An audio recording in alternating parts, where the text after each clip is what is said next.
Bonjour à tous. Alors aujourd'hui dans cette vidéo, on va analyser quelles sont les pires erreurs qui peuvent être commises lors de la rédaction d'un mémoire.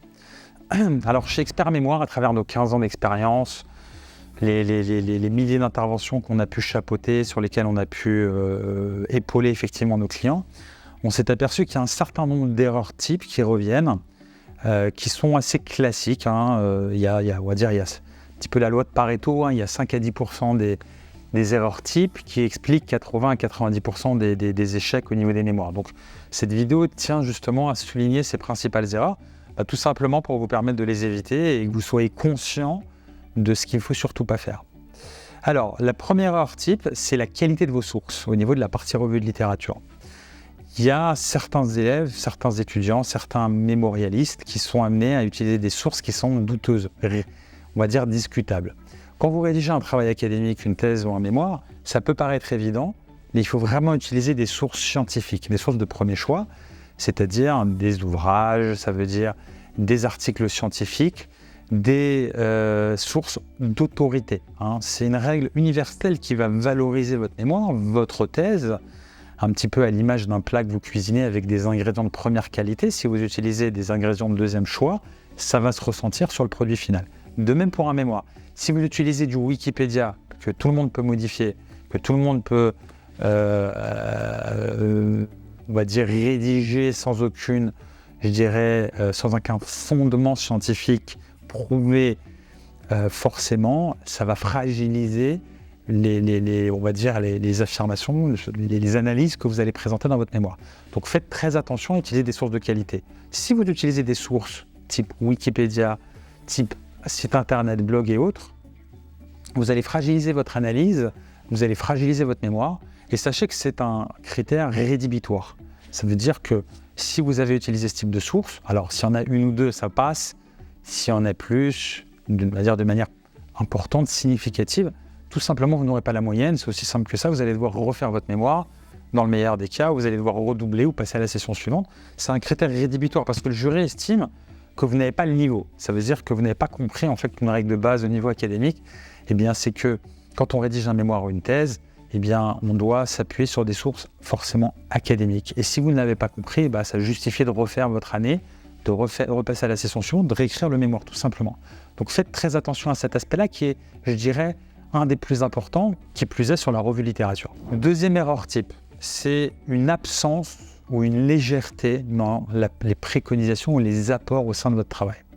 Si vous avez fait un travail aussi qualitatif soit-il, à travers la revue littérature, l'analyse de vos entretiens, de vos questionnaires et autres, mais que finalement vous n'en retirez rien, c'est-à-dire qu'on n'a quasiment pas de préconisation, pas de recommandation, on n'a pas de plan d'action sur un travail managérial, ou même un travail de recherche, on n'a rien qui découle en fait de vos observations terrain, ou on a quelque chose qui est trop léger ou qui est tautologique, ça veut dire qu'il relève de l'évidence.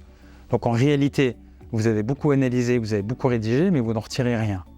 Ça, c'est un critère de refus tout simplement de votre mémoire. On va vous demander de réécrire votre mémoire et de veiller à ce qu'il y ait un équilibre suffisant entre les préconisations et puis les autres parties de votre mémoire. Donc faites attention à ce que vos préconisations soient non seulement suffisamment quantitatives, qu'elles aient suffisamment de poids au niveau du mémoire, vous avez vraiment une partie dédiée. Et ça, vous devez le voir apparaître déjà au niveau du plan. Mais vos préconisations doivent être également suffisamment qualitatives. Qualitative, ça veut dire pas quelque chose qui relève de l'évidence. Par exemple, j'augmente mon budget AdWords, donc je fais plus de ventes. Ça relève de l'évidence. J'augmente le budget publicitaire, donc forcément, je vais faire plus de ventes. Ça n'a aucun intérêt. Il faut vraiment s'appuyer sur des chiffres, sur des preuves, systématiquement. Un argument, une preuve. Un argument, une preuve. Une préconisation où vous vous appuyez sur une statistique qui découle de votre partie empirique. Forcément, ça va lui donner un autre crédit. Et le fait de prouver effectivement l'intérêt de votre préconisation, il faut que ce soit vraiment quelque chose qui doit être implémentable, qui peut être mis en œuvre sur le terrain, qui a du sens, qui est pertinent, qui va permettre d'améliorer le fonctionnement de la structure. Encore une fois, je prends un exemple d'un mémoire en sciences de gestion, et on s'appuie sur des chiffres. Parce que si vous donnez une affirmation sans chiffre, ça vaut rien. Mieux vaut rien dire. Vous donnez une affirmation ou vous donnez un chiffre, c'est intégré par le lecteur, par le jury, et ça donne du poids effectivement à cette partie-là. Donc, attention à la partie préconisation qui doit être quantitative et qualitative. Troisième erreur type, c'est un déséquilibre entre la partie théorique et la partie empirique. Exemple, j'ai une partie théorique de 40 pages, j'ai une partie empirique de 10 pages. Ça ne passera pas, il y a un déséquilibre, votre mémoire sera refusée. Ou au contraire, j'ai une partie empirique qui va s'étendre sur 30 pages, j'ai une partie revue de littérature de 10 pages. Il y a un déséquilibre. On doit avoir un équilibre en termes de volume entre les deux parts, entre la partie théorique et la partie pratique. Attention à veiller à cet équilibre. Donc là, je me suis concentré sur le fond, maintenant un peu plus pour la forme. Attention aux fautes d'orthographe, ça se corrige facilement, on fait appel à un relecteur. Ça prend 1 à 2 heures. On a un document qui est propre, très important. Si j'ai quelques coquilles, ça passe.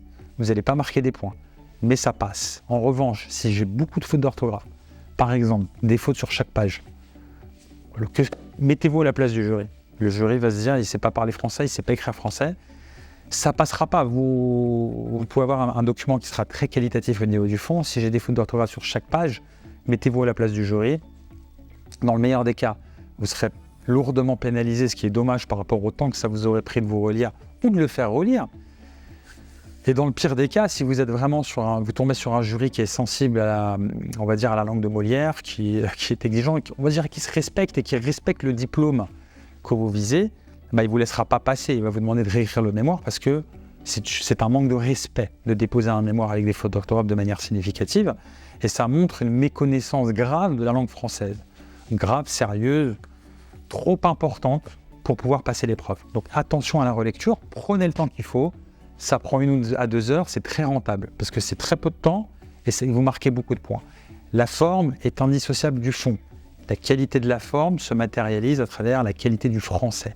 Au-delà des couleurs, au-delà de l'aération du document, etc., le plus important, c'est déjà la plume, la qualité du français. Dernière erreur type, gravissime, j'emploie vraiment, je pèse mes mots, c'est le plagiat. Forcément, vous vous en doutiez, le plagiat, ça veut dire quoi? Ça veut dire que dans le meilleur des cas, vous passez au rattrapage, vous devez refaire un mémoire. Dans le pire des cas, vous vous faites expulser. Attention au plagiat, on fait un contrôle, on est honnête intellectuellement, ça veut dire qu'on rédige le mémoire d'une manière intégrale, on ne fait pas de copier-coller, si on utilise une source, on la cite, on est honnête intellectuellement. Et on prend le temps de faire une vérification anti-plagiat, encore une fois, c'est très rentable parce que ça ne coûte pas très cher et ça vous permet de vérifier que votre document en est exempt. Et c'est très important parce que s'il y a une erreur, si vous tombez sur un jury tatillon, même sur 2-3 lignes, on peut vous embêter. Je ne parle même pas d'un paragraphe ou d'une page. Parce que là, en l'occurrence, ça montrera effectivement un vol immatériel et vous allez devoir vous expliquer. Et soit c'est une erreur, encore une fois, ça dépend sur qui vous tombez, il peut vous demander de corriger dans le meilleur des cas. Si vous tombez sur un jury tatillon qui ne fait pas de cadeau, ils vont vous refuser, ils vont vous faire passer au rattrapage, conseil de discipline et autres. Donc très attention au plagiat, c'est une erreur grave. Tous les mémoires aujourd'hui sont vérifiés à l'aide de logiciels. Donc nous, chez Expert Mémoire, on fait ce type de vérification, on la systématise. Ça veut dire qu'on fait systématiquement une vérification anti-plagiat à l'aide de logiciels anti-plagiat professionnels qu'on paye et qui sont analogues à ceux des écoles.